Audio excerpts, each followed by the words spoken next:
जब भी BTS we की स्टोरी की बात होती है, तो बहुत सारे लोग बोलते हैं कि वी एक बहुत ही गरीब फैमिली से आते थे। कुछ लोग कहते हैं कि उनके पास कुछ भी नहीं था, जबकि दूसरी साइड कुछ फैंस का कहना है कि नहीं, वी की फैमिली इतनी भी गरीब नहीं थी जितना लोग दिखाते हैं। तो आखिर सच क्या है? वी के पेरेंट्स वेल्दी थे या उनकी ग्रैंड मदर ने उनको पाला है, या फिर वी गरीब थे? मतलब पूरे मांजरा क्या है? एंड आज वी के पेरेंट्स क्या करते हैं? चलिए इस टॉपिक पर बात करते हैं। So hello BTS armies, welcome back to our channel. And आज हम बात करने वाले हैं बीटीएस के वी यानी किम थे होंग की और उनके फैमिली के बैकग्राउंड की।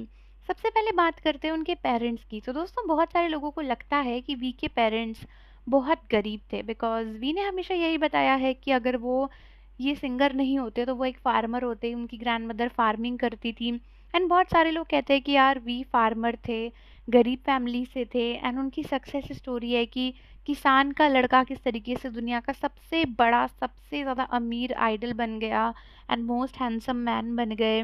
बट वहीं पे कई लोग बोलते हैं कि नहीं, ये स्टोरी फेक है, वी फेक पब्लिसिटी गेन करते हैं। वी के पेरेंट्स तो बिजनेसमैन थे, वी के फादर का तो क्लोथिंग बिजनेस था। सो दोस्तों, ये बात बिल्कुल सच है कि वी के फादर और मदर दोनों ही नॉर्मल वर्किंग फैमिली से थे। पब्लिकली उनके पेरेंट्स ने कभी अपने प्रोफेशन के बारे में ज़्यादा कुछ बताया नहीं है। बट हाँ, हमें यही पता है कि वी के जो फादर हैं, वो फार्मिंग के सिवा क्लोथिंग का बिजनेस भी चलाते थे। अब वो बिजनेस कितना बड़ा था, क्या था, इसके बारे में ज़्यादा चीज़ें पता नहीं है। लेकिन इतना ज़रूर पता है कि वी के फादर एग्रीकल्चर से कनेक्टेड थे। एंड उनका फैमिली बैकग्राउंड जो था वो रूरल एंड एग्रीकल्चर से ही था। मतलब ऐसा नहीं है कि वो लोग बहुत अमीर थे, लेकिन हाँ, उन लोगों का बैकग्राउंड थोड़ा थोड़ा तो ऐसा था। लेकिन इसके सिवा उनके फादर का एक बिजनेस भी था। एंड भी एक अच्छी खासी फैमिली से बिलोंग करते थे, ऐसा माना जाता है।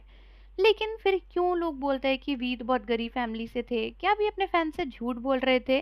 क्या उन्होंने ये कहा, ये सब कुछ पब्लिसिटी के लिए कहा? तो देखो, ऐसा बिल्कुल भी नहीं है। यहीं से सारी स्टोरी शुरू होती है, जिसकी वजह से लोग कंफ्यूज हो जाते हैं। क्योंकि वी अपने पेरेंट्स के साथ काम करते थे, लेकिन वो अपने पेरेंट्स के साथ कम रहते थे और अपनी ग्रैंड मदर के साथ ज़्यादा रहते थे। जब वी छोटे थे, उनके पेरेंट्स काफ़ी बिजी रहते थे, इसी वजह से उनकी ग्रैंड मदर ने ही उनकी देखभाल की। वी ने कई बार इमोशनल होकर बताया कि उनकी ग्रैंड मदर ने उन्हें लगभग 14 साल तक पाला है। उनकी ग्रैंड मदर फार्मिंग करती थी और गांव में रहती थी, इसीलिए वी के बचपन का बहुत बड़ा हिस्सा उनकी ग्रैंड मदर के साथ ही गुजरा है। इसीलिए जब लोग वी के स्ट्रगल की बात करते हैं, तो कई बार उनकी ग्रैंड मदर के नाम भी सामने आते हैं। अब सवाल ये है कि वी सच में बहुत गरीब थे? सच कहना तो इसका आंसर थोड़ा सा कॉम्प्लिकेटेड होगा। वी ने कभी ये नहीं कहा कि उनकी फैमिली बिल्कुल ही गरीबी में जी रही थी या उनके पास खाने के पैसे नहीं थे। लेकिन हाँ, वो किसी बहुत रिच सेलिब्रिटी फैमिली से बिलोंग नहीं करते थे। उनकी एक normal middle class rural Korean family थी। यानी ना तो वो सुपर रिच थे और ना ही उनकी लाइफ बहुत लग्जरी थी। इसलिए जब कुछ लोग बोलते कि वे बहुत गरीब थे एंड कुछ लोग बोलते कि वो गरीब नहीं थे, तो दोनों बातों में थोड़ी थोड़ी सच्चाई है। वो स्ट्रगल वाला बैकग्राउंड ज़रूर आया था उनके फेज़ में, लेकिन उनकी फैमिली ने हमेशा उनका सपोर्ट भी किया। और वी ने खुद भी अपने फादर के बारे में बहुत रिस्पेक्ट के साथ बात करी है। उन्होंने कई बार कहा है कि उनके फादर उनके रोल मॉडल हैं। वी के फादर ने उन्हें हमेशा इनकरेज किया है कि वो अपने ड्रीम्स को फॉलो करें। एंड जब भी दुनिया का सबसे सक्सेसफुल इंसान कोई बनता है, तब भी वो अपने पेरेंट्स की इतनी रिस्पेक्ट करे, तो आप समझ ही सकते हो कि उनके पेरेंट्स ने उनके लिए क्या किया होगा। और शायद इसी वजह से आर्मीज भी वी की फैमिली को इतना पसंद करती हैं। ये एक ऐसे लड़के की स्टोरी है जिसे उसकी ग्रैंड मदर ने पाला, प्यार किया, जिसके पेरेंट्स ने उन्हें सपोर्ट किया, जिसने अपनी मेहनत से पूरी दुनिया में अपना नाम बना लिया। एंड ट्रस्ट मी, गरीब होना ज़रूरी नहीं है किसी स्ट्रगल स्टोरी के लिए। एक मिडिल क्लास फैमिली में भी आप समझ सकते हो कि सब कुछ छोड़कर 9 to 5 जॉब ना कर कर कुछ ऐसा बहुत ही आउट ऑफ बॉक्स चूज़ करना कितना करेज मांगता है। हम लोग की फैमिलीज़ में भी जब हम लोग कहते हैं कि हमें डांस करना है, हमें सिंग करना है, तो कितना स्ट्रगल होता है, बिकॉज हमारी फैमिली ऑलरेडी इतना सब कुछ फेस कर रही होती है, जिसके बीच में सब कुछ छोड़ छाड़ के एक ऐसा करियर चुन लेना जिसका कुछ भी नहीं पता, वो बहुत डिफिकल्ट है। एंड उस टाइम पे तो बिग हिट कंपनी का भी कुछ अता पता नहीं था। सो आई थिंक वी के पेरेंट्स ने डेफिनेटली उनको बहुत ज़्यादा सपोर्ट किया है, तभी भी यहाँ तक पहुँचे हैं।